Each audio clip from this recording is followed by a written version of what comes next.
Сега към нашия колега Павел Владимиров и какво следва в предаването след 9. Който е някъде в Троянския Балкан. Добро утро! Вятъречи Балкан стене, сам юнак на коня.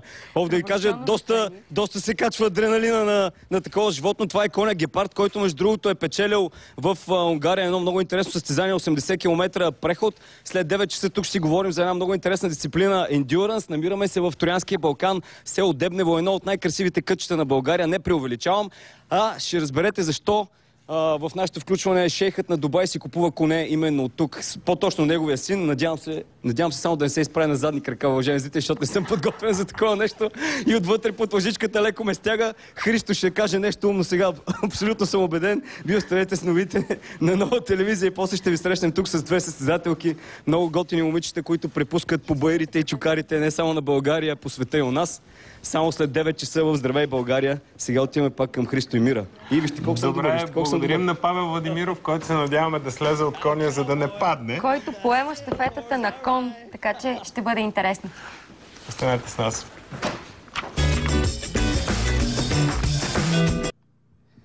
Уважаеми зрители, здравейте отново. Може да прозвучи много захаросано, обаче наистина се намираме в едно от най-красивите кътчета на Троянския Балкан, село Дебнево.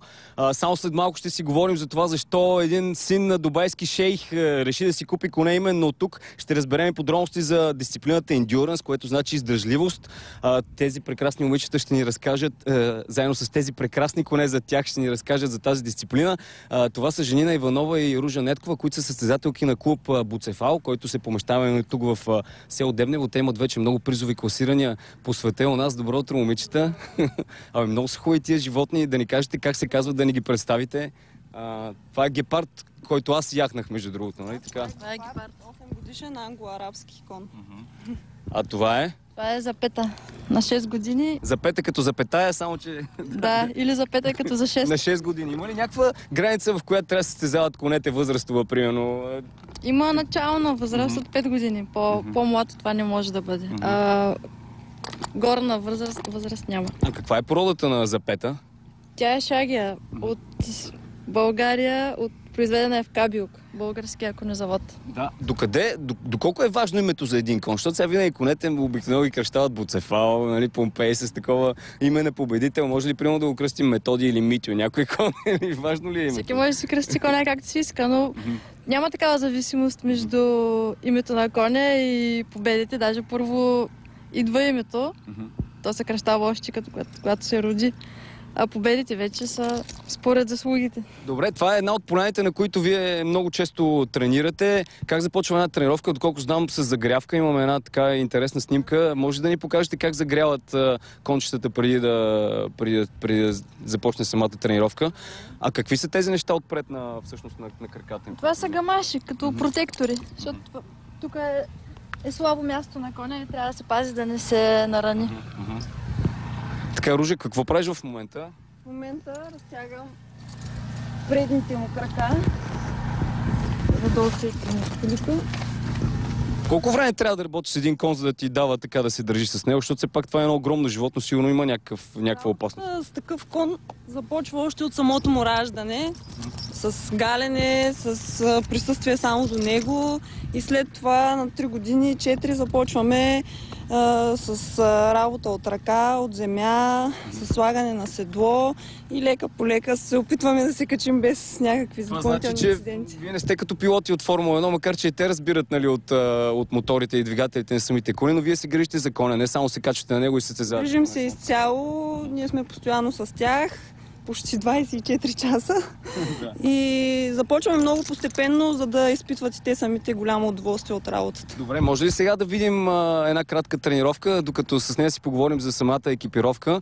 Ти ще ни покажеш какво общо взето правите тук на полянката в тази дисциплина. Чакай да мина сега насам. Докато тя тръгне, да ни кажеш с какво е по-специфична самата ви екипировка на вас в тази дисциплина. Гледам, че нямате шпори.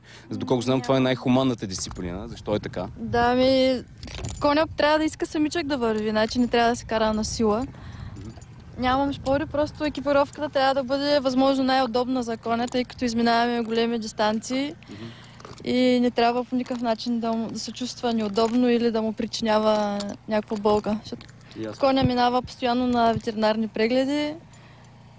Имате ли така наречената нагайка, примерно, там това е шибучицата? Не. Ето я виждаме, нека да видим в... В галоп. Това галоп ли е вече? Да.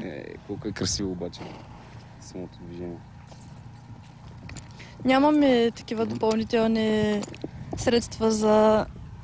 Да. Просто използваме краката си. Те конете сами искат да вървят, даже ние по-често не се налага да ги спираме. Защото те са животни, които искат да са на свобода. Да, още повече, че те са от арабска порода, са много бързи, темперамент. Какво те привлича в този спорт именно? Защото има красота на гледките, е страхотна. Нещата, които състезавате, виждаме и тук за какво става въпрос. Но ти от кога се занимаваш с това и какво те привлече? Аз по принцип яздя от вече 20 години, а от този спорт се занимавам от около 10. Точно 10. Иначе всички дисциплини в конния спорт много ми харесват. Да. Защото работата с коне е истинско удоволствие. Доколкото разбрах, състезавате се, в смисъл тренирате много често заедно. Хубаво ли животните заедно да тренират? Да, така си учат да вървят. Нали, и гледаме по-опитен кон да върви с по-млад. Така младия научава темпа на движение, нали, научава как да върви спокойно. Доколкото знам, много важна така съществена част от състезанието е измерването на пулса. Сега ще метнем на Ружа да дойде при нас да ни покажете как се случва това. Тук има едни канчета с вода. Аз знам, че не трябва да ставам зад задницата на коня, а той точно с... Значи няма да минавам. Опа! Чакай, че точно отзад се паднах. В един момент взимаме сега тези канчета и какво правим? Всъщност... Тя Ружа вече... Ружа ще го направи сама. По принцип това се прави при пристигане на след етап, който може да бъде 30 км, 20, 10, 15. Разхлаждаме максимално бързо коня, за да може той да достигне пулс под 64 удара в минута и да се яви успешно на преглед, за да продължи състезанието напред. То си има медицински лица там, които си го гледат, си го проверяват. Ветеринарни доктори, които... А конете обичат водата, той въобще не трепна такъв от водата. Да, те обожават водата. Тук има река наблизо. Свикнали са и са къпят се всеки ден. Да, добре. Ето това е 57, много добре. Я да видим. Тук е точно над хълбука, нали? Да, тук е точно от хлябата. Вие си имате специален уред. Да, разбира се. Ни показва в момента 50. точно колко. Това е горе-долу, колкото и човешки пулс, нали, горе-долу. Човешкия пулс е над 60. Малко е над 60, да. Смисъл, това е малко ниско. Мисля, за това е за човек, който много тренира, нали, по принцип. Добре, да ни кажете какво точно си купи този прословут шейх на Дубай, как се срещнахте с него? Знам, че след малко ще видим и негови снимки. Знам, че на състезанието в Унгария, доколкото разбирам. Да, в Унгария, в едно селище Солт. Ние отидохме на състезание, на което искахме да покрием дистанциите 120 и 160 км с два от нашите коне 120. Там конете бяха пуснати свободно. Един от тях приятел на гепард, Барс. И един от хората на шейховете, техен треньор в Англия, веднага забеляза коня и просто дойде при нас и ни попита какъв е коня, за каква сума го продаваме. Трябва да кажете по-солена сума. Тия хора си купуват коне и ламборджините, като се едно си купуват захарни пръчици. Въобще не го взехме на сериозно и не желаяхме да се пазарим, но така те бяха настоятелни.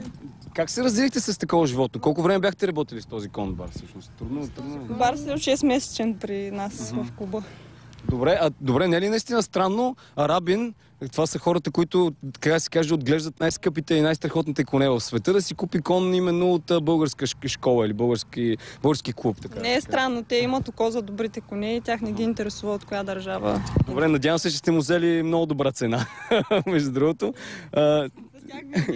Сега, Жани, може ли да го видим и него в движение? Запета. Чакай, той като Франк Запа малко и като Сапата. Добре, ти да не разкажеш конкретно за състезанията, защото все пак това са 120-160 км. Няма ли някаква опасност да ви нападнат диви животни по време на това трасе? Последното ни международно състезание беше в Словашките Татри. Беше доста интересно и много трудно състезание. Ти си планина, нещо като Да, става. имахме предупреждение да внимаваме при среща с диви животни и че имаме... Среща ли се с някакво диво животно? Не, единственото, което открих, беше паднал еленски рог. Той ми даде страхотен стимул да завърши състезанието, тъй като аз го видях на първия ден на третия етап и си обещах, че ако стигна последния етап на втория ден, ще си го взема и така си го прибрах. Колко дни беше самото състезание? За колко време? Дена, като всеки ден беше по 70 км. Моят кон се казва Зенитчик, той е 7 годишен, страшно млад кон за такова изпитание и ние останахме страшно доволни, че той се справи, да. Беше страхотно преживял. Добре, ако примерно, доколко знам, си имала проблеми с коня, ако коня се запъне като магаря на мост, така да се каже, не иска да продължи, какво правиш? Изкушаваш ли го по някакъв начин? Аз съм много амбициозна и твърда, не го изкушавам, вътрешно просто се моля да продължи и той усеща, когато нещата са напечени и дава всичко от себе си. Значи, всъщност, конете са, примерно, като другите животни, усещат, примерно, когато човек е изнервен, когато е неспокоен и обратно, когато е уверен. Да, конете усещат всичко, дори повече от някои други животни.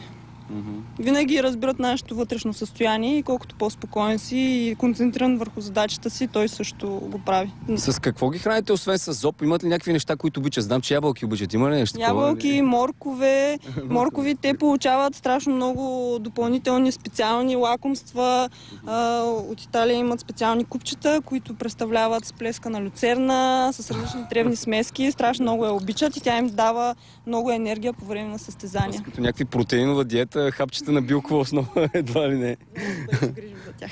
Добре, има ли в този спорт, така да се каже, някакви такива нечестни удари под кръста, някакви такива, защото сме гледали всички филма и Далго с Виго Мортенсен, аз даже знам, че това е по действителен случай филм, един американски кон, който бие всички арабски и изминава 3000 км. Та има ли допинг в този спорт, примерно? Както във всеки спорт и в този спорт има непозволени средства, но за мен това е нещо нормално навсякъде. Важното е, че ние работим честно и нашия труд се отплаща, макар и бавно, ние получаваме своите. Само да видим седлото. Ти ми каза, че седлата на тези кончета са по-различни от седлата. Какво ги различава от седлата, примерно в, тук как се казват, в другите конни спортове, може би? Това седло е Гастон Молиер. Те са специални, френски, много лека конструкция, направени са ръчно и са страшно удобни, специално за дисциплината Endurance. Какво ви предстои така в най-близък план да направите с кончета? На какво състезание се явявате? Знам, че вече в България има, вие в Копривщица дори сте взели 3-то и 4-то място съответно. Да, това беше държавен шампионат, там нашите коне се представиха много добре. Следващото ни голямо изпитание е в Италия, Валеджо Сюминцио, Валеджо Сюминцио. Това е световно за млади коне, където ще участвам с коня ми от Словакия. Терена е страшно труден и изискванията са много високи, но завършил кон там дига цената си двойно. Гепард му предстои участие на Балканската купа през октомври в Русе, където ще има много международно участие на балкански страни и също ще бъде много интересно. Добре, това е като да, според мен, да се качваш от джип на друг. В смисъл, те са като на различен автомобил, може би. Как се работи с толкова различни коне? Ти кажеш на едното състезание с единия, на другото с другия. Има ли коне за определени състезания? Кон за всяко трасе? Да, за всяко трасе не, но за всяка дистанция имаме подготвени различно коне. Не ги сравняваме с коли.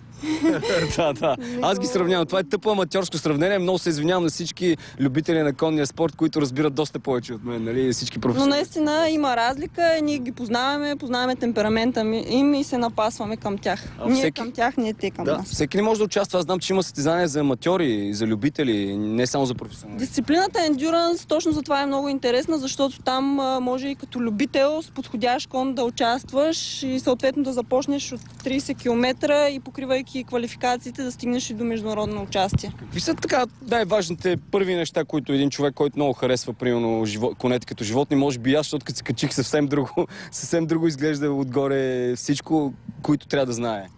Трябва да подходи много спокойно, без никакъв страх към коня, да върви пред него, за да го види, пълно спокойствие и да излъчва доброта В най-вече. смисъл, дори да не е много спокоен, защото се качва на много високо, пак да излъчва някакво спокойствие. Добре, момичета, сега да ви кажете, хората се питат, абе хубави, интелигентни момичета като вас, как сте се забили, нали, в кавички забили така на село и всъщност вие само това правите, нали, така, на това сте се посветили. Какво? Професионално. Ох, чакай, че го подплашим. Не, няма нищо. Това ни е изцяло ангажира цялото време.